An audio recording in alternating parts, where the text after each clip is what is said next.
देखिए, एग्रीकल्चर में हम लोग जो है, हमने स्टार्ट किया था और वीडियोज़ भी फर्स्ट पार्ट हो गया था। इसमें हमने जो है कहाँ तक देख लिया, मेन क्रॉप्स देख ली।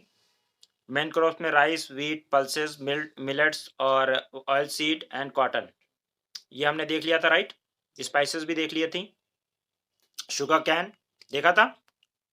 Sugar cane, T, jute, spices, ये सब देख लिया था, right? Main crops of India देख लिया। सीड मिशन, क्योंकि अब जो भी कोई नया कुछ आएगा तो वही इंपॉर्टेंट रहेगा, तो इसमें कोई मसला नहीं है। मतलब कोई नई स्कीम आएगी तो उसको आप लोग करंट अफेयर्स में देखिएगा। Fine, okay. तो हमने ये क्रॉप वाला पार्ट देख लिया। अब क्रॉप वाले पार्ट के बाद हमारा लैंड वाला पार्ट आता है। क्रॉप हमने सारा खत्म कर लिया, क्या है क्या नहीं, इसमें सारे हम पार्ट देखेंगे। देखिए, ये कौन कौन से पार्ट हैं। क्रॉप है, एग्रीकल्चर का सबसे मेन इंपॉर्टेंट चीज होती है क्रॉप। क्या होता है? दूसरे नंबर पे आता है लैंड। लैंड में क्या, देखो ये आपको एक पूरा सिस्टमैटिक वो दे रहा है कि मेंस में आपको पूरा इनपुट दे रहा है लिखने के लिए, ठीक है? कुछ भी पूछ ले एग्रीकल्चर से तो आप लिख सकते हो। लैंड दे रहा है, लैंड के रिफॉर्म्स वगैरह उसके बाद बात करेंगे।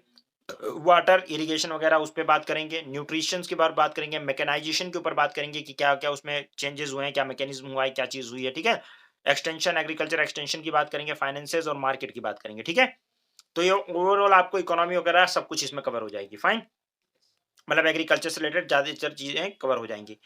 लैंड इश्यूज़ हमारे यहाँ, अब लैंड इश्यूज़ पे बात करते हैं, क्योंकि हमारा जो वो है मतलब एग्रीकल्चर में लैंड इश्यूज़ हैं। क्रॉप हमने देख लिया। लैंड इश्यूज़ में क्या है, लैंड का साइज़ हमारे पास देखो क्या है, अगर हम उसको देखें, इश्यू को पहले समझते हैं फिर देखते हैं। हमारे पास लार्ज नेट सोन एरिया है, ये मैं बता चुका हूँ आप लोगों को। लगभग 141 मिलियन हेक्टेयर जो है हमारे पास नेट सोन एरिया है, राइट? नेट सोन एरिया ये दिख रहा है आपको? रिदा दिख रहा है? ठीक है। लार्ज नेट्स ऑन एरिया है हमारे पास, लगभग लैंड जो है 141 मिलियन हेक्टेयर है। और हाई प्रेशर ऑन लैंड हमारे यहाँ है। Per capita availability of land जो है 0.32 हेक्टेयर है। वर्ल्ड का एवरेज जो है वो कितना है? 2 हेक्टेयर है। वर्ल्ड का एवरेज कितना है? 2 हेक्टेयर है, और हमारा 0.32 हेक्टेयर है, मतलब काफी कम है। एवरेज ऑपरेशनल होल्डिंग हमारे पास 1.23 है, ठीक है? 1.23 है, तो यानी एवरेज से कम है। तो हमारा लैंड में इश्यूज क्या है? मतलब लैंड तो हमने देख लिया कि ये हमारे पास है, बोने के लिए इतनी जगह है। ओवरऑल हम ये जानते हैं कि हमारा जो इंडिया है, हमारे पास जो है वर्ल्ड का सिर्फ 2% के आसपास, ढाई 2.84% का पास आसपास लैंड है, ठीक है ना? लेकिन लगभग 90 18 टू 19% जो पॉपुलेशन है वो हम सपोर्ट करते हैं, मतलब 17 टू 18%, राइट? पॉपुलेशन को हम सपोर्ट करते हैं इस 2% लैंड पे, ये हमें पता है। हमारे यहाँ जमीन की बहुत सारी प्रॉब्लम है, ठीक है? जैसे कि ब्रिटिश टाइम पे आपको पता है कुछ सोशल प्रॉब्लम्स भी हैं, और कुछ ब्रिटिश टाइम से भी कुछ प्रॉब्लम्स आ रही हैं, ये आपको पता है, ठीक है? ब्रिटिश टाइम से कौन सी प्रॉब्लम है? जमींदारी सिस्टम, रायतवारी सिस्टम, महलवारी सिस्टम, जो उन्होंने सिस्टम बनाए थे उससे भी कुछ प्रॉब्लम्स पैदा हुई थी, ठीक है? जो ब्रिटिश की पॉलिसीज थी। क्या आपने हिस्ट्री में पढ़ा हुआ है? पढ़ा है ना भाई रदा? पढ़ा है ना हिस्ट्री में? ओके। दूसरा, हमारे यहाँ एंशियंट टाइम से सोशल सिस्टम जो चला आ रहा था उससे भी बड़ी प्रॉब्लम है। आपको पता है कि कुछ पर्टिकुलर जातियों को किसानी खेती नहीं करने दिया जाता था, ठीक है? कुछ पर्टिकुलर जातियों को किसानी खेती नहीं करने जाता था, और कुछ लोगों को इंटर किया जाता था कि तुम सिर्फ खेती करोगे और कुछ नहीं कर सकते, ठीक है? कुछ की ज़मीनें छीन ली जाती थी, कुछ इस तरह की हमारे यहाँ कंडीशन थी। तो हमारे यहाँ जो सिस्टम है, पहले जहाँ जागीरदारी सिस्टम, महलवारी सिस्टम, जमींदारी सिस्टम, बहुत सारे सिस्टम थे जिनकी वजह से हमारे यहाँ काफ़ी सारी प्रॉब्लम हुई, और अभी भी देश उन प्रॉब्लम से पूरी तरह से उभर नहीं पाया है। तो लैंड के इश्यूज़ हमारे यहाँ आज भी चल रहे हैं, दुनिया भर की लिटिगेशन होती है। तो आज हम उसको समझने की कोशिश करेंगे कि एग्रीकल्चर के लिए जिस चीज़ की सबसे ज़्यादा ज़रूरत है, उसके ऊपर क्या हमारे पास खेल है। क्योंकि सबसे ज़्यादा ज़रूरत किस चीज़ की एग्रीकल्चर के लिए? लैंड की ज़रूरत है, ठीक है? खेती तो ज़मीन पे ही करोगे, और हमारे यहाँ इश्यू किसका है? लैंड का ही तो है सारा खेल, ओके? तो देखो, ancient land revenue system in India, symbiotic relation है रूरल और फार्मर का, हमेशा से रहा है। रूरल हमारे शुरू से ही, जो हमारे राजा हुआ करते थे वो डिपेंड करते थे किसानों के ऊपर, उनके साथ उनका सिम्बायोटिक रिलेशन था। यानी किसानों से राजा को फायदा होता था, राजा जो है किसानों को फायदा पहुंचाता था, ठीक है ना? और ये शुरू से चला आ रहा है। एक्सप्लॉइटेटिव नेचर नहीं था, ना ही मुगलों तक भी कोई एक्सप्लॉइटेटिव नेचर नहीं था, ठीक है? ना ही इंटरफेयर करते थे, वो अपनी लगान देते थे और वो उनको प्रोटेक्शन देते थे, ठीक है ना? तो इस तरीके से मतलब राजा लोगों की तरफ से प्रोटेक्शन मिलता था प्रॉपर। और उसके अलावा उधर से, ये किसका फोन आ रहा है? ठीक है। तो जो नॉन इन्फ्लुएंस जो है इसमें नॉन एक्सप्लॉइटेटिव और नॉन इंटरफेरेंस वाला एटीट्यूड राजा लोग अपनाते थे। अकबर का जो मनसबदारी सिस्टम था और टोडरमल जो है अ, वो डिवाइस किया था टोडरमल ने। टोडरमल उनके जो है लैंड रेवेन्यू के लिए सारा देखते थे, ठीक है? टोडरमल ने एक और बहुत अच्छा सिस्टम बनाया था, जो आप लोगों को पता है ना, ज़मीन की क्वालिटी को देखकर और उसका वो स लैंड रेवेन्यू फिक्स करना। ये टोडरमल ने ही शुरू किया था, ठीक है? वैसे तो लोगों का ये है कि जो है ज़मीन की क्वालिटी देखकर रायतवारी सिस्टम में वो फिक्स करते थे रेंट, है ना? ये आपने सुना होगा। लेकिन ये सिस्टम उनका इज़ाद किया हुआ नहीं है, ये टोडरमल ने अकबर के टाइम पर किया था और ये ठीक है, आपका ये बहुत पहले से चला आ रहा था और ये कंटिन्यूटी में था तुगलक के टाइम से में भी ये चीज़ कंटिन्यूटी में थी, यानी मनसबदारी सिस्टम वगैरह, ठीक है? तुगलक में ही कंटिन्यू किया था, वो बाद में भी कंटिन्यू रहा शुरू से ही। तो राजा का जो अकबर का मनसबदारी सिस्टम है वो काफ़ी अच्छा सिस्टम माना जाता था उस टाइम के लिए, ठीक है? मनसबदारी में क्या होता था, मनसब दिए जाते थे, उनको प्रोटेक्शन दिया जाता था, उसके बदले में वो लैंड देते थे। मनसब मतलब वो एक तरह से मतलब जागीर दी जाती थी, ठीक है? वो दिया जाता था। अब इसमें मनसबदारी वाला जो सिस्टम था और इसमें जो है मतलब जिस तरह से ब्रिटिशर्स का एक्सप्लॉइटेटिव एटीट्यूड था, उस तरह का एटीट्यूड नहीं था। तो वो अगर जागीर दे भी रहे हैं, तो उसकी प्रोटेक्शन भी कर रहे हैं, उसको ध्यान हिफाज़त भी कर रहे हैं, ठीक है ना? और डिस्ट्रीब्यूशन भी बहुत अच्छे से हो रहा है, नहीं एक्सप्लॉइटेटिव नेचर नहीं है, जब उनको एक्सप्लॉइट नहीं करना है, तो वहाँ पे वो उसको हेल्प करेंगे ही करेंगे, है ना? जहाँ दिक्कत आती है, जहाँ पे मसला होता है एक्सप्लॉइटेशन का, क्या करने का? एक्सप्लॉइटेशन, जहाँ नेचर में एक्सप्लॉइटेशन, वहाँ कितना भी अच्छा सिस्टम बना लो, करप्शन पैदा कर ही लेंगे, है कि नहीं है? तो ब्रिटिश जो है उन्होंने वो सारा सिस्टम जो पहले का सिस्टम था उस सबको खत्म किया और उनके टाइम से फिर ये जो है कहानी शुरू हुई और इसने बहुत ही लैंड रेवेन्यू इश्यूज पैदा किए। देखो अकबर वगैरह की जो पॉलिसीज थी वो एक्सप्लॉइटेटिव नहीं थी, तो उस वजह से अगर कोई थोड़ा बहुत उनके कमियां भी थी मनसबदारी सिस्टम वगैरह में, ठीक है, तो उसको एड्रेस कर लिया जाता था, ठीक है। लेकिन जो अंग्रेजों ने लाया इनका पूरा नेचर ही एक्सप्लॉइट, देखो पहले तो ये लोग इंटरमीडिएटरी लाए। कौन लाए? इंटरमीडिएटरी यानी बीच वाले लोगों को लिया, बिचौलिए लोगों को। उन्होंने हाई लैंड रेवेन्यू वसूला, याद करो जमींदारों ने, मतलब उनको, और एक सनसेट लॉ याद है? पता है तुम लोगों को क्या है? हैं? सूरज डूबने से पहले अगर लगान अदा नहीं किया तो दुगना लगान देना पड़ेगा, वो याद है? सूरज डूबने से पहले अगर तुमने ये नहीं किया तो ये मतलब वो टाइम देते थे, बस सूरज डूबने से पहले तक इतना काम करना है, नहीं तो फिर ये हो जाएगा। तो ये वाला, या उनकी जमीन छीन ली जाएगी, वो वाला जो कहानी सनसेट लॉ वाला जो था, वो बड़ी कहानी खराब कहानी थी कि जमींदारों जमीन छीन लिया करते थे और पूरा एक्सप्लॉइटेशन था। ये ब्रिटिश राज से शुरू हुआ है, ठीक है। जमीन वापस लेने के डर से, मतलब देने के डर से वो और अब सुनो, जमीन, अब इसमें हुआ क्या है, ये कनेक्शन देखो।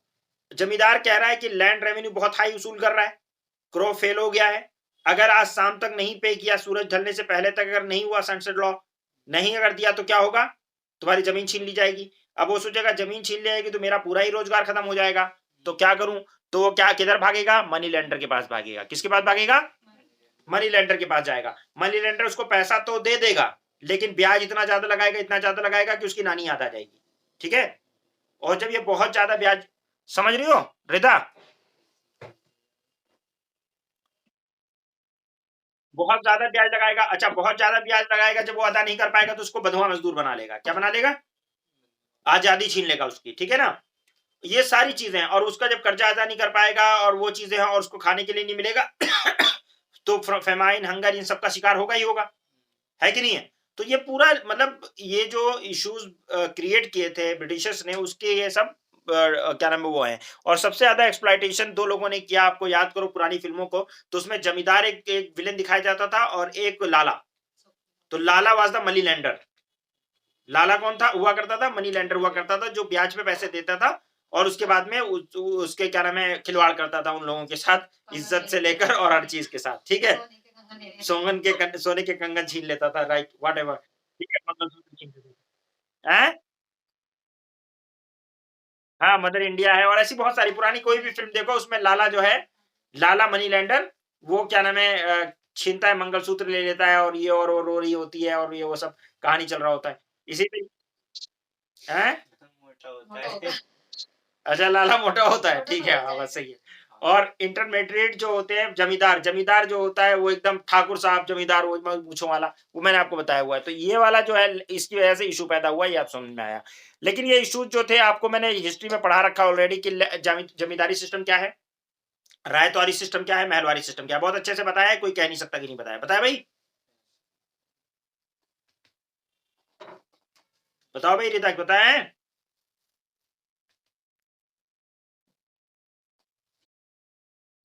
तो समझ में आया था ना, याद है? बस ठीक है। तो ये सिस्टम था, उसकी प्रॉब्लम्स थी। हमने आज़ादी किस लिए हासिल की कि इसी तरह के सिस्टम को, जो एक्सप्लॉइटेशन वाला सिस्टम है, एटीट्यूड है, इसको कम करें। आज़ादी इसीलिए तो ली थी, और किस लिए ली थी? हैं? तो इसमें जब हम आज़ाद हो गए तो हमने एक जेसी कुमारप्पा कमिटी बनाई। क्या बनाई? कमिटी बनाई हमने। हमारा ऑब्जेक्टिव था कि एलिमिनेट करना है उसमें जमींदारों को, इंटरमीडिएट जो हैं, ठीक है? चाहे वो जमींदार नाम से हो, चाहे मनसबदार नाम से हो, चाहे किसी भी नाम से हो, राइट? उनको रिमूव करना है, टेनेंसी रिफॉर्म करना है, सिक्योरिटी ऑफ टेन्योर देना है। ये नहीं कि जब मर्जी ओनरशिप राइट देनी है, ये नहीं है कि जब मर्जी तब जमींदार साहब ने खाली करवा लिया, जमीन दो, ठीक है, छीन लिया। और लैंड को कंसोलिडेट करना है, फ्रेगमेंटेड लैंड है उसको कंसोलिडेट करना है, ये सब इनको ऑब्जेक्टिव दिया गया था। साथ में लैंड रिकॉर्ड को जो है मॉडर्नाइज करना है, लैंड रिकॉर्ड पूरा रिकॉर्ड बनाना है। तो ये जेसी कुमारप्पा ने किया। इंडिया ने, उनकी रिकमेंडेशन थी, और भी कई कमिटीज बनाई गई जिनकी रिकमेंडेशन ली, और सारे मतलब बहुत सारे जो ग्रुप्स थे उनकी भी रिकमेंडेशन लेने के बाद और एक्सप्लॉइटेटिव नेचर को देखने के बाद ब्रिटिशर्स के उसको हटाना प्राथमिकता थी सबसे पहली। तो इंडिया ने सबसे पहला एजेंडा लेकर आए कि लैंड को रिफॉर्म करना है। क्या करना है? लैंड रिफॉर्म करना है। सबसे पहला काम था जमींदारी को अबॉलिश करना। क्या करना? जमींदारी को अबॉलिश करना, ठीक है? ओके। इसमें जमींदारी को इन्होंने शुरू में ये अबॉलिश कर दिया। आप लोगों को याद होगा कि सबसे पहला जो अमेंडमेंट हुआ है, कॉन्स्टिट्यूशनल अमेंडमेंट, फर्स्ट शेड्यूल जो उसमें जो है, जो 9th शेड्यूल ऐड किया गया था, याद करो। 9th शेड्यूल किस लिए ऐड किया गया था? यही जमींदारी सिस्टम को अबॉलिश करने की वजह से जो लड़ाई शुरू हो गई थी, लैंड रेवेन्यू। तो उसमें यह था कि भाई अगर आप कोर्ट, मैंने आप लोगों को ये बता रखा है ऑलरेडी कि ये जब लोगों की जमीनें छीनी जाने लगी, सीलिंग लगाई जाने लगी, तो लोग कोर्ट पहुंच गए सीधे सीधे, धाए धाए धाए धाए सब कोर्ट पहुंचने लगे। तो कॉन्स्टिट्यूशन जब ये हुआ तो यहाँ पे हुआ कि भाई जुडिश अगर कोई चीज 9th शेड्यूल में डाल दी जाएगी तो उसका जुडिशियल रिव्यू नहीं हो सकता, ठीक है ना? नहीं तो दुनिया भर के लिटिगेशन हो जाते। तो वो कानून जो बनाते थे लैंड रेवेन्यू वाले, उसको वो 9th शेड्यूल में डाल देते थे, क्योंकि उनको एबॉलिश करनी थी जमींदारी। वो याद करो, मैंने पॉलिटी में पढ़ाया था। देखो कनेक्शन कितना जबरदस्त है सब चीजों का, ठीक है? याद है? अब जो बंदा पॉलिटी नहीं जानता होगा क्या समझाएगा कि क्या कैसे वो इशू आ रहा है, लीगल, ये लीगल जो लूपहोल्स है वो क्या है, ठीक है? तो डिले हुआ इंप्लीमेंटेशन में क्योंकि लीगल लूपहोल्स बहुत सारे थे, राइट? और हर लेवल, और उसको इंप्लीमेंट करने में जो एबॉलिशन, जमींदारी को एबॉलिश करना था, हर लेवल पे तो करप्शन है। उनसे जमीनें छीनी जाने लगी, उन्होंने रिश्तेदारों के नाम बेनामी ये वो करवा डाले। याद करो, बेनामी और नामी बहुत सारी चीजें की। इनफॉर्मली अगर आप देखोगे इंडिया में अभी भी जमींदारी एग्जिस्ट करती है बहुत सारे पार्ट ऑफ इंडिया में, स्पेशली ईस्ट इंडिया में। क्यों? क्योंकि जमींदारों ने वैसे सील नहीं होने दिया। जो पट्टे काटे गए, जो चेक दिया गया, वो उन्हीं के नौकर चाकरों को दिया गया। और नौकर चाकर जो थे वो ट्रेडिशनली बंधुआ मजदूर वाले हिसाब के थे। उनका तो एक मालिक का है भाई, सरकार कुछ भी कहे हमारे मालिक तो यही है। और ये तो जमीन उसके नाम पे है, लेकिन मालिक क्या कहता है? साले मेरी जमीन ले लेगा तू, ठीक है? समझ रहे हो ना? तो और ये तो डिले इन इम्प्लीमेंटेशन एक तो हुआ, हर लेवल पे आपको पता है करप्शन है। तो करप्शन की वजह से क्या हो रहा है, जो जो वो करने जा रहा है रिपोर्ट देने, वो बहुत सही रिपोर्ट देगा, जमींदार उसको बैठ जाएगा, तुझे भी यही तो नहीं लगा दूंगा तेरे ऊपर, ठीक है? तो कहेगा अरे साहब हम रिपोर्ट लगा देंगे, आप टेंशन ना लो, सब आप ही कहे। तो इस तरह की कहानी जो है बहुत ज्यादा है, आपको पता है। लोगों के पास मतलब कहने के लिए आज भी जमींदारी इनफॉर्मल वे में एग्जिस्ट करती है। और आज भी देखिए आप, मानसिकता वही है। देखिए आज भी हमारे, आप बलरामपुर में जाके देखेंगे, सब चेंज हो गया, सब कुछ चेंज हो गया, लेकिन महाराजा तो आज भी है ना। महाराजा बलरामपुर में हैं अभी भी, उनको रिस्पेक्ट भी दी जाती है उसी तरीके की। महाराजा और क्या, महाराजा बलरामपुर धर्मेंद्र प्रताप सिंह है इस वक्त। और दिग्विजय सिंह, याद है दिग्विजय सिंह, महाराजा दिग्विजय सिंह हैं? महाराजा धर्मेंद्र प्रताप सिंह, दिग्विजय सिंह, महाराजा पटेश्वरी प्रसाद सिंह, ये सब इस तरह नहीं होता है। लेकिन लेकिन जैसे पॉलिटिकली और बहुत तरीकों से उनको रिस्पेक्ट दी जाती है, ठीक है? मतलब कि महाराजा वाला हिसाब। और जमींदारी आज भी बहुत सारे लोग बड़े वो करते हैं, हमारा सारा जागीर हमारी है, जागीर है ना लोगों का। तो आज भी एटीट्यूड तो लोगों में है बहुत ज़्यादा, समझ रहे हो ना? और लोगों ने बहुत-बहुत ज़मीनें हैं लोगों के पास। यहाँ तक कि हमारे ही ईस्टर्न यूपी में कुछ लोगों के पास डेढ़-डेढ़ हज़ार बीघे ज़मीन है। एक बंदे के पास डेढ़-डेढ़ हज़ार बीघे ज़मीन है, ठीक है? ऐसे भी कई लोग हैं। अब उन्होंने किस हिसाब से कर रखा है, वो अपने जुगाड़ बना रखे हैं उन्होंने। और लोग जानते भी हैं कि भाई पूरा-पूरा गाँव है इनका, खरीद रखा है इन्होंने। पूरा वहाँ डेढ़ हज़ार बीघे ज़मीन है इनके पास, ठीक है? तो इनफॉर्मल अब वो खरीद रखा है, कब्ज़ा कर रखा है, वो अल्लाह बेहतर जाने, लेकिन है लोगों के पास। तो इनफॉर्मली आज भी एग्ज़िस्ट करता है इंडिया। क्यों है?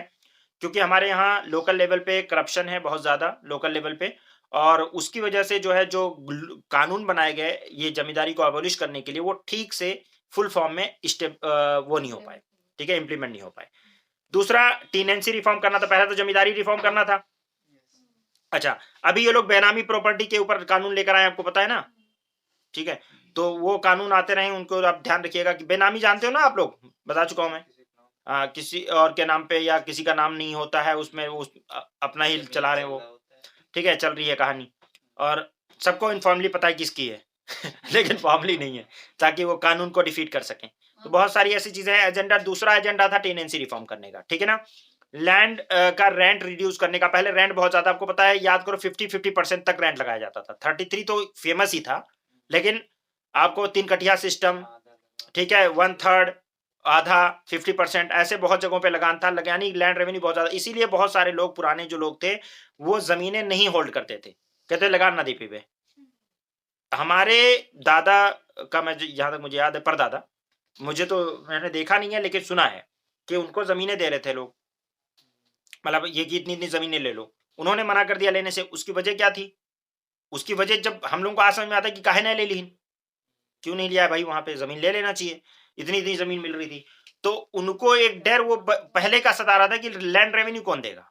खेती हम करेंगे नहीं, खेती से ही पैसा आएगा। ये खेती हम कर नहीं पाएँगे, और कर नहीं पाएँगे तो उसका हमें रेंट तो देना पड़ेगा, ठीक है? और वो रेंट पहले ज़्यादा हुआ करता था, तो उनको था कि लगान ना दे पाएँगे तो जो घर है वो भी चला जाएगा। समझ रहे हो ना? तो नहीं लेंगे। तो इस तरह का कुछ डर उनके दिमाग में ज़रूर रहा होगा, नहीं तो ज़मीन किसको बुरी लगती है?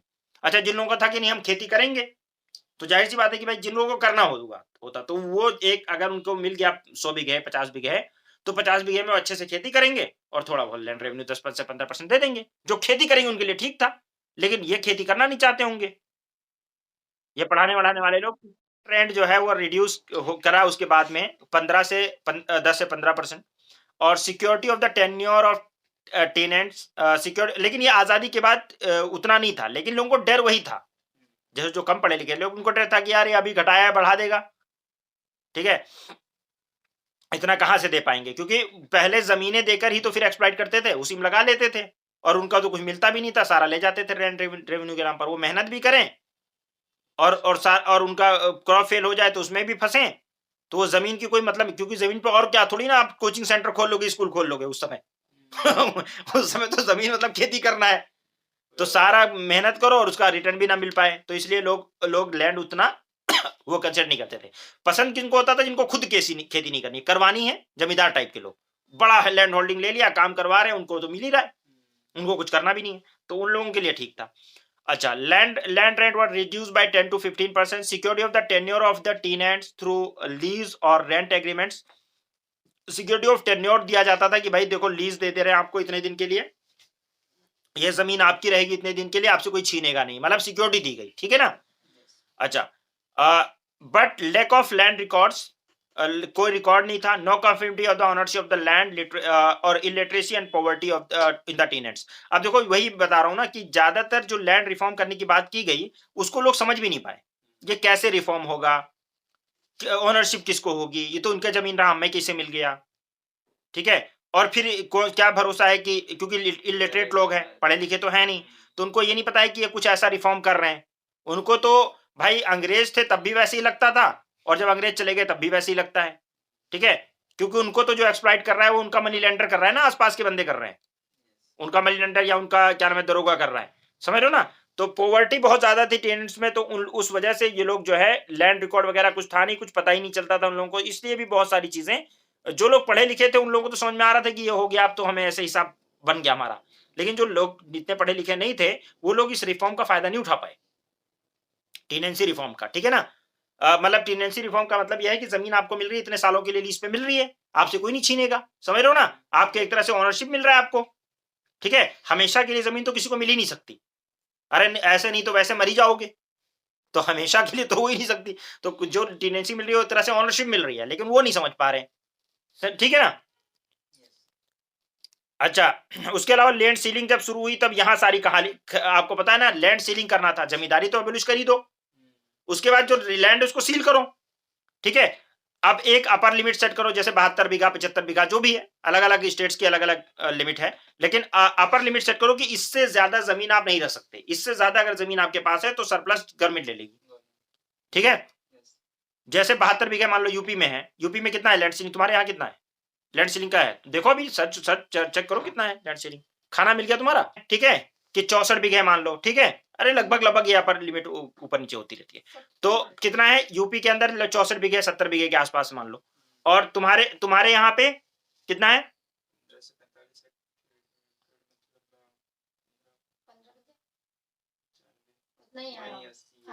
15 25 75 भैया 95 लगभग 72 75 के आसपास जो है ना, मतलब बीघे एक बंदा रख सकता है। अब तुम सोचो 1000 बीघा रख रखा है किसी ने, है वही तो बात है भैया, ये तो इलीगल है ना, वही तो मैं तुम्हें बताना चाह रहा हूँ। देखो अपर, हाँ क्लेम करेंगे, बिल्कुल करेंगे। एक अपर लिमिट सुन लो, पहले पूरी बात सुन लो। एक अपर लिमिट जो है जमींदारी की, वो सेट की गई कि भाई कोई भी कितना भी हो, जमींदारी उम्मीदी अबॉलिश करने के लिए सबसे जरूरी था लैंड लिमिट सेट करना, कि किसी का भी अगर 72 बीघे या लैंड सीलिंग लिमिट से ऊपर जा रहा है, 72 75 बीघे से ऊपर जा रहा है, तो उससे सारे जमीन कौन ले लेगा, गवर्नमेंट ले लेगी। क्यों, क्योंकि किसी एक बंदे को क्यों ओनरशिप देगी, ठीक है, सबके बराबर अधिकार है रिसोर्सेज पे, और सारी डेमोक्रेसी में तो सारा रिसोर्स जो है जनता का है। समझ आ रही है रीता, है। तो अब बताओ कि इसका सोल्यूशन क्या होगा। अब तुम मान लो तुम जमींदार हो, और तुम्हारा था 1000 बीघा खेत, और तुम्हारा 72 बीघा छोड़ा उन्होंने, और बाकी सारा ले लिया 900 क्या नाम है आपका 28 बीघे, अगर आपसे ले लिया तो क्या करोगी अब। सरकार ने जो लूप होल दिया उसका फायदा उठाया गया, और नीचे जो करप्शन है उसका फायदा उठाया गया, कि मतलब सबको पता है, सबको पता है कि जमीन कौन है, कौन होल्डिंग है, लेकिन उन पेपर नहीं है, सरकार कुछ कर नहीं पा रही है, ठीक है। और उस पे सारा जो क्या नाम है कब्जा वगैरह वो सब जो है किसका है, उसी जमींदार का है, ठीक है ना। तो करप्शन जो लोकल लेवल पे है उसकी वजह से फिक्सिशियस ओनरशिप बनाया गया, इसकी वजह से जब लैंड सीलिंग लगाई गई तो सारे जो 72 बीघा छोड़कर वो तो अपने नाम पे रखा गया, बाकी सबको बेनामी ट्रांजेक्शन कर दिया गया। वही जो ये कह रहा था ना कि अपने रिश्तेदारों के नाम पर, इनके नाम पर, कुत्ते बिल्ली के नाम पर, हाँ मतलब उस समय थोड़ी ना आधार कार्ड लगता था। अरे भाई साहब, वो उस समय कोई ओनरशिप नहीं लगता था, वहां सब ऐसे ही चलता था कहानी। तो ऐसे ऐसे नामों पर बेनामी का क्या मतलब होता है, किसी के नाम पर भी चल रहा है कहानी, और ऑथराइज जिसका पोजीशन है, जिसका क्या है, जिसका जो है पोजीशन है, जिसने कब्जा है, उसी का ओनरशिप है, और कब्जा इनका है पूरी तरीके से। कोई और आ रहा है, अरे भाई सरकार ने भैया हमें जमीन अलॉट कर दिया, लठैत भेज दिया उन्होंने, जमींदार साहब ने, जाओ उसको तोड़ के आओ। अच्छा, सरकार ने कर दिया बस तुम्हारा हो गया, लो डंडा लो लाठी, वो दोबारा कोई वहां पहुंचेगा नहीं, ठीक है। रिपोर्ट लिखाने गए, थानेदार को पैसे खिला दिया, थानेदार ने और दबा के मारा, वो गए कि भैया हमारा वो सरकार ने हमें जमीन दी थी, जमींदार साहब दे नहीं रहे। बोला अच्छा, तुम्हारी जमीन थी, तुम्हारे बाप ने कभी जमीन देखी है, लाओ। तो थानेदार ने और मारा, 2 4 मुकदमे लगा के जेल में डाल दिया, क्यों, जमींदार से पैसे खा रखे हैं। So these are the thing that these corruption is इन सब की वजह से ये सही से नहीं हो पाया इंप्लीमेंट, ठीक है, नहीं हो पा रहा। तो उसके बाद में लैंड कंप्यूटराइजेशन और लैंड रिकॉर्ड वगैरह की बात क्योंकि थी नहीं उस समय, अब बाद में अब की गई है कि कंप्यूटराइजेशन, सारी चीजों को कंप्यूटराइज किया जाए। चौथा मुद्दा जो था वो था land consolidation. Small small per capita holding थी, ठीक है, बहुत ही थोड़ी सी होल्डिंग लोगों के पास हुआ करती थी, कम कम, ठीक है। तो प्रॉफिटेबल उसको बनाना या मैकेनाइज्ड करना दोनों मुश्किल था। क्यों, क्योंकि प्रॉफिटेबल अगर आपको बनाना है, if you have to make it profitable, किसको है, किसको प्रॉफिटेबल बनाना है, कृषि को, एग्रीकल्चर को, तो भाई मशीन वगैरह यूज करोगे, लंबे स्केल पे बड़े लेवल पे खेती करोगे तब तो होगा। लेकिन यहाँ पे तुम्हारे पास थोड़ा सा जमीन है, उसके लिए ट्रैक्टर खरीद लाओ 1 बीघा जोतने के लिए तो मैकेनाइज करना भी मुश्किल है, राइट। प्रॉफिट, तो उसको प्रॉफिटेबल बनाना भी एग्रीकल्चर को मुश्किल है। लो प्रोडक्टिविटी हमारे यहाँ है, और जब मैकेनाइज्ड करोगे नहीं तो प्रोडक्टिविटी भी कम रहेगी और लो एग्रो इन्वेस्टमेंट भी रहेगा। Exchange of the land and increase in the operational holding, but mutual trust की भी जरूरत थी, बहुत सारी चीजों की जरूरत थी। कोऑपरेटिव फार्मिंग हमारे यहाँ फेल हो गई, क्योंकि कोऑपरेटिव फार्मिंग जो है बहुत जगहों पे सक्सेसफुल भी है, लेकिन हमारे यहाँ कोऑपरेटिव फार्मिंग बहुत अच्छे से यूपी वगैरह में नहीं हो पाई।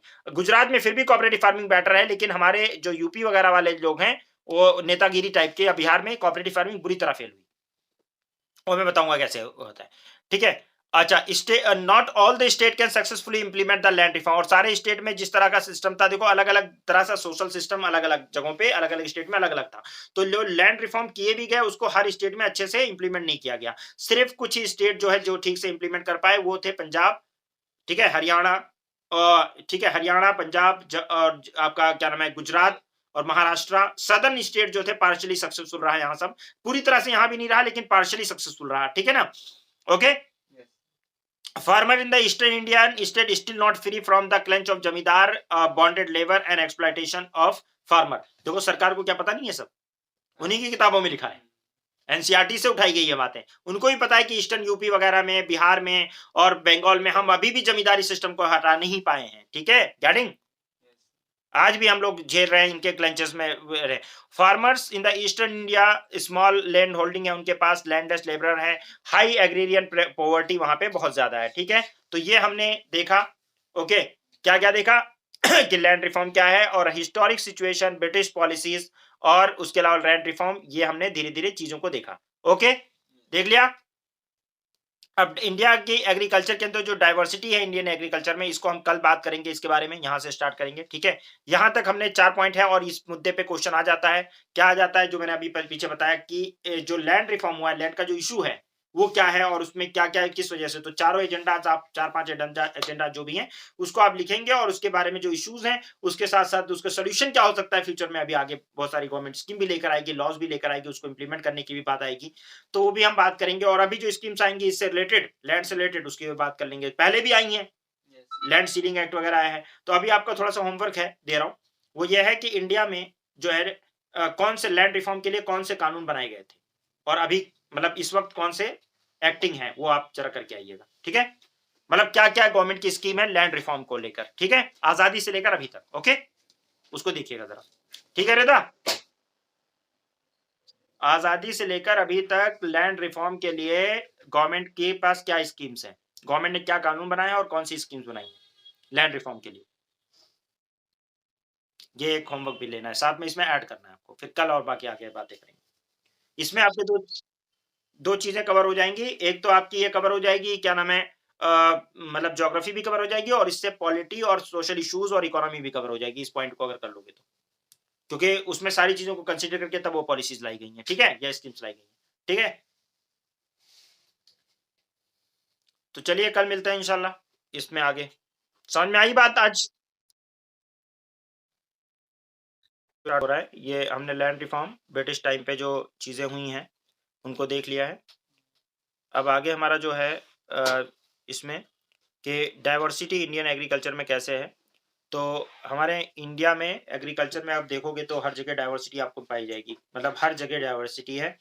अगर आप ईस्टर्न जगह जाओगे, ठीक है, इंडिया में तो अलग तरह से एग्रीकल्चर हो रहा है, अलग तरीके से वहाँ पे एग्रीकल्चर की टेक्नोलॉजीज वगैरह यूज होती हैं। वेस्टर्न साइड में अलग तरीके से होती है, साउथ साइड में अलग तरीके से होती है, काफ़ी ज़्यादा डाइवर्सिटी है, और उसकी कई सारी वजूहत है। डाइवर्सिटी की वजह जो है, एक तो एग्रो स्टेटस, इकोनॉमिक स्टेटस और क्लाइमेटिक कंडीशन, ये सारी चीज़ें मैटर करती हैं। एग्रो स्टेटस भी मैटर करता है, इकोनॉमिक स्टेटस भी मैटर करता है, और क्लाइमेटिक कंडीशन भी मैटर करती है, जिसकी वजह से इंडिया के एग्रीकल्चर में आपको डाइवर्सिटी देखने को मिलती है। ओके, आवाज़ आ रही है मेरी? वीडियो साफ है? ठीक है। तो एग्रो स्टेटस और economic status and climatic condition. Agro status का मतलब क्या है? अगर आप स्टेटस की बात करेंगे, जिसके पास जितना बड़ा खेत है उतना ही बड़ा उसके पास क्या है, स्टेटस है उसका, मतलब बड़ा स्टेटस माना जाता है। खेत की साइज कम होते हुए तो स्टेटस का साइज भी कम होता जाता है गाँव में, पता है ना? उसके अलावा टेक्नोलॉजिकल एडवांसमेंट भी मैटर करता है, क्योंकि जैसे अगर आप वेस्टर्न इंडिया में जाओगे, पंजाब में जाओगे, तो आपको दिखेगा काफ़ी मैकेनाइज्ड टेक्नोलॉजिकल एडवांसमेंट दिखेगा। लेकिन अगर ऐसे ही आप ईस्टर्न इंडिया में चले जाओगे, तो वहाँ पे प्रिमिटिव तरीके से एग्रीकल्चर होता है। तो स्टेटस भी वेरी करता है, टेक्नोलॉजी भी मैटर करती है, इसकी वजह से डाइवर्सिटी है। उसके बाद में आप जाओगे इसके अलावा इकोनॉमिक स्टेटस भी मैटर करता है। लैंडलेस लेबरर आपको ज़्यादातर बिहार, यूपी वगैरह में मिलेंगे। बिग मार्जिनलाइज्ड फार्मर्स वगैरह ये हरियाणा में आपको मिलेंगे और पंजाब में आपको ज़्यादा देखने को मिलेंगे। क्लाइमेटिक कंडीशन की अगर बात करें तो सॉइल अलग-अलग है। इंडिया में आपने डाइवर्स सॉइल देखा, आपने कहीं एलुवियल सॉइल देखा है, कहीं पे रेड सॉइल देखा, कहीं लैटेराइट सॉइल देखा, कहीं किसी तरह बहुत तरह के सॉइल आपने देखे, ब्लैक सॉइल देखा। उसके अलावा टेम्परेचर भी इंडिया में वेरी करता है, ट्रॉपिकल कंट्री है। माउंटेनियस रीजन है, आपने वो सारा आपने पहले ही वो दे रखा है। तो इन सारी वजूहात से इंडिया की जो एग्रीकल्चर है उसके अंदर काफ़ी ज़्यादा डाइवर्सिटी पाई जाती है। एग्रो क्लाइमेटिक कंडीशन जो है ये प्लानिंग अगर हम देखें कि कैसे हम प्लानिंग करते हैं, तो एग्रो क्लाइमेटिक प्लानिंग जो होती है, प्लानिंग अप्रोच होता है कि बेटर एग्रीकल्चर, एग्रो प्रोडक्टिविटी बढ़ाई जाए। प्लानिंग किस लिए की जाती है? कुछ बेटरमेंट करने के लिए, कुछ बेहतर करने के लिए। तो प्लानिंग एनकरेज करता है better agro productivity, encouraging farmer to practice which is suitable for the local climate and local physiographic situation of the place. तो क्या है, एनकरेज करता है फार्मर को किस चीज के लिए? Farming practice which is suitable, जो कि सुटेबल है किसके लिए? लोकल क्लाइमेट और local physiographic situation of the place, place की जो फिजियोग्राफिक सिचुएशन है, ठीक है, उसके हिसाब से। यानी कि जब आप क्या कुछ कर रहे हो, कोई एग्रीकल्चर करने जा रहे हो, तो आपको ध्यान में रखना है कि लोकल क्लाइमेट कैसा है, वहां पे बारिश होती है कि नहीं होती, ठीक है, वहां की फिजियोग्राफिक, वहां की जमीन कैसी है, ठीक है, वहाँ पे ट्रेन कैसा है, वहाँ पे वेजिटेशन किस तरह का एग्रीकल्चर होता है, ठीक है? यानी ज़मीन से लेकर वाटर तक वो सारी सिचुएशन जब आप देखते हो प्लेस की, तो उसके हिसाब से ही आपको फार्मिंग करनी चाहिए। अब पता चले आप जाके जहाँ पे रेन फेड एरियाज़ हैं, जहाँ पे बारिश ही नहीं होती है, बारिश के ऊपर वो डिपेंड करता है और बारिश वहाँ हो नहीं रही है, इरिगेशन फैसिलिटीज़ है नहीं, अब वहाँ पे वाटर इंटेंसिव क्रॉप पैदा करोगे तो क्या होगा? फेल हो जाएगा। फेल हो जाएगा। तो इसलिए उसको ध्यान रखना है, ठीक है? एफएओ जो है जिसकी डेफिनेशन है कि अ लैंड यूनिट, ठीक है, delineated in the term of major climate and growing period which is climatically suitable for certain range of crop. तो ये एफएओ की डेफिनेशन है। क्या डेफिनेशन है? कि एक लैंड यूनिट जो कि डेलिनेट है in the terms of major climate and the growing period which is climatically suitable for certain range of crop. तो इसको बोलेंगे एग्रो क्लाइमेटिक प्लानिंग, ठीक है ना? एग्रो क्लाइमेटिक जो प्लानिंग है आपकी, वो क्या है कि कोई लैंड है, उसको बेसिकली वहाँ के मेजर क्लाइमेट को देख के एक पीरियड तक कैसा क्लाइमेटिक कंडीशन है और वो किस तरह के जो है क्रॉप को, किस तरह की क्रॉप रेंज को, क्रॉप रेंज का मतलब हो गया कि खरीफ करेगा या रबी करेगा, उसमें भी कौन कौन सी तरह के क्रॉप्स को सपोर्ट करेगा, इसके हिसाब से अगर की जाती है तो एग्रो क्लाइमेटिक प्लानिंग है। ओके, इंडिया एक डाइवर्स क्लाइमेटिक, इंडिया में आपको पता है डाइवर्स क्लाइमेटिक कंडीशन है, आपको बहुत अच्छे से पता है।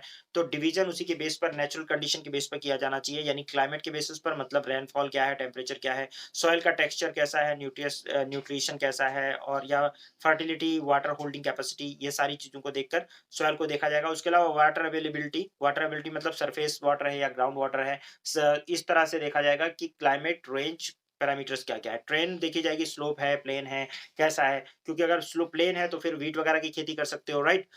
या कॉटन की कर सकते हो, और उसमें अगर ब्लैक सॉइल है, और अगर स्लोप है तो फिर वहाँ पे टी वगैरह का प्लांटेशन कर सकते हो। तो ये जो है ट्रेन वगैरह भी देखना ज़रूरी होता है। तो इस तरह से एग्रो क्लाइमेटिक रीज़न्स होते हैं। हमने जो है इसको कुछ एग्रो क्लाइमेटिक कंडीशन के हिसाब से ये कई रीज़न्स में डिवाइड किया गया है। जैसे पहला है वेस्टर्न वेस्टर्न हिमालय। आपने क्लाइमेटिक कंडीशन क्योंकि पढ़ रखी है तो आपके लिए बहुत आसान है समझना, कोई मुश्किल काम नहीं है। आपको पता है वेस्टर्न हिमालय में बारिश कम होती है, ठीक है? और ईस्टर्न हिमालय में ज़्यादा बारिश होती है। तो उसी हिसाब से एग्रीकल्चर भी किया जाएगा, ठीक है? ट्रेंड कैसा है? उसके अलावा लोअर गंगा, मिडल गंगा और अपर गंगा, ठीक है? ये इसमें डिवाइड किया गया है। उसके बाद में ट्रांस ट्रांस गंगा प्लान, तो वो भी मैंने आपको 6th पोज़ीशन जो है वो 6th देखिए, वो ट्रांस गंगा प्लान है, ठीक है? वो उस ओके? उसके अलावा प्लेन है, उसके बाद ट्रांस गंगा प्लेन है, उसके अलावा आपका ईस्टर्न प्लेटू है और हिल्स हैं। ईस्टर्न प्लेटू और हिल्स हैं 7 नंबर पे देखिए। ईस्टर्न प्लेटू और हिल्स आपको दिखेंगे, ओके? ओके, हाँ, तो उसके बाद में फिर आप देखें यहाँ पे आपका सेंट्रल प्लेटू है, उसके अलावा वेस्टर्न प्लेटू है एंड हिल्स है, उसके बाद सदर्न प्लेटू एंड हिल्स है, उसके बाद ईस्टर्न आपका कोस्टल एरिया है, और 12th जो है आपका कोस्टल प्लस हिली एरियाज़ हैं और गुजरात प्लेन्स हैं। अब ये 13 जो 13 से 15 लगभग कंडीशन, अलग-अलग कंडीशंस इंडिया में पाई जाती हैं, ठीक है? ओके? तो ये 15 कंडीशन जो है वो हर जगह अलग-अलग है। वेस्टर्न में कहीं ड्राई एकदम है, कहीं पे पूरा राजस्थान थोड़ी ना ड्राई है। लेकिन पूरे राजस्थान में ऐसा थोड़ी ना एग्रीकल्चर नहीं हो रहा, लेकिन बहुत सारे वेस्टर्न पार्ट में नहीं हो रहा। तो वेस्टर्न ड्राई पार्ट है, आइलैंड रीजन्स है। आइलैंड रीजन जो है वो आपके क्या नाम है लक्षद्वीप और अंडमान निकोबार है, ठीक है? तो ये सारा आपको एग्रो क्लाइमेटिक रीजंस आपको दिखेंगे। एग्रो क्लाइमेटिक ज़ोन जो है ये प्लानिंग कमीशन ने ऐसे डिवाइड कर रखा है, 15 ज़ोन्स में डिवाइड कर रखा है, ठीक है? और 15 ज़ोन्स में अलग-अलग जगहों पे अलग-अलग तरह की क्लाइमेटिक कंडीशन है और इसी तरह से अलग-अलग जगहों पे अलग-अलग तरह से एग्रीकल्चर भी होता है, ठीक है? और इन सब चीज़ों को प्लान करने के बाद फिर वो ये डिसाइड करते हैं एग्रो क्लाइमेटिक प्लानिंग में कि किस तरह का क्रॉप का किस रीज़न के लिए सूटेबल है, ओके? ओके।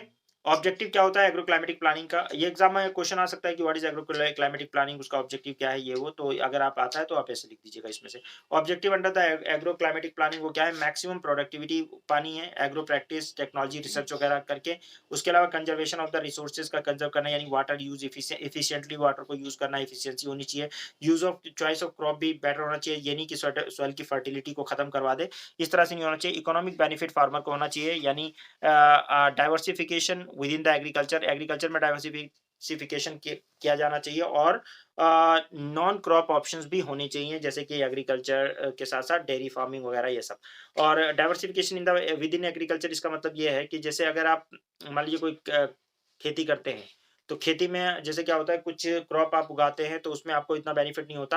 अगर उसी में जैसे मशरूम आपने उगा दिया तो जाहिर सी बात है आपको अच्छा खासा बेनिफिट होगा, मशरूम बहुत महंगा मिलता है, ठीक है? और कमर्शियल हो जाएगा मशरूम और उसके अलावा अगर वीट उससे कम मिलेगा, तो उसी हिसाब से मतलब आपको प्रॉफिटेबल भी बनाना है, इसको बेनिफिट भी देना है, ठीक है? इस तरह से हो ये है। उसके अलावा आईसीएआर आर का जो है नेशनल एग्रो रिसर्च प्रोजेक्ट। अच्छा मुझे बताओ आईसीएआर क्या है?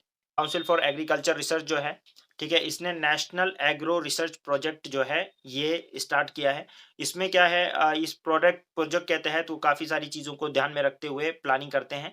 जैसे कि इकोनॉमिक आपका इकोलॉजिकल स्टेटस क्या है, सोशियो इकोनॉमिक स्टेटस क्या है, बॉटलनेक ऑफ ग्रोथ है, उसके अलावा आपका क्या नाम है आप क्रॉपिंग सिस्टम है, उन सब चीज़ों को ध्यान में रखते हैं, उन सब चीज़ों को देखते हैं। जैसे कि आप इकोलॉजिकल स्टेटस देखते हैं तो उसमें सॉइल डिग्रेडेशन कैसे हो रहा है, सैलिनिटी बढ़ रही है, क्या है, ग्राउंड टू वाटर इश्यूज़ क्या है, उनको एड्रेस करते हैं।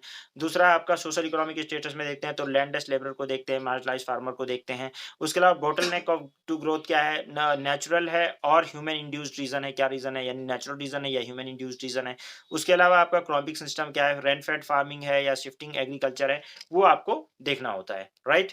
बॉटलनेक टू ग्रोथ क्यों? बॉटलनेक कोई भी चीज़ बॉटलनेक इकोनॉमी में मैंने पढ़ाया था बॉटलनेक इन्फ्लेशन याद है? जब रोक लेते हैं। जब कोई चीज़ आपको पता है बॉटलनेक इन्फ्लेशन पढ़ाया नहीं था? कि जैसे आपने क्या किया था कि मतलब आपने सप्लाई रोक ली। इतनी है भरी हुई लेकिन बॉटलनेक में क्या होगा थोड़ा-थोड़ा सप्लाई दे रहे हो, तो महँगी चीज़ें हो जाएँगी ना। अब 50 लोग खड़े हुए हैं, याद करो। जब 50 लोग खड़े हुए हैं और सिर्फ़ 10 लोगों क की डिमांड पूरी हो रही है तो 40 लोग तो करेंगे ना कैसे भी। अब अचानक से रसोई गैस खत्म हो जाए, 10 घरों में ग रसोई गैस ना हो, तो अगर उसके पास खाना नहीं बन रहा है तो अगर आप 1100 का सिलेंडर 1500 में बेचोगे तो लेगा, स्कार्सिटी, है ना? तो ये बॉटलनेक हो जाता है। तो ह्यूमन इंड्यूस्ड कई बार रीज़न्स होते हैं जिसकी वज़ह से बॉटलनेक हो जाता है, तो उसको सब भी एड्रेस करना है, ठीक है? ओके, तो हम लोगों ने आपका यहाँ क्रॉप देखा, उसका लैंड देखा। लैंड में मैंने बताया कि लैंड का सिस्टम क्या है, वो देख लिया? तो लैंड रिफॉर्म वगैरह हमने देख लिया है। अब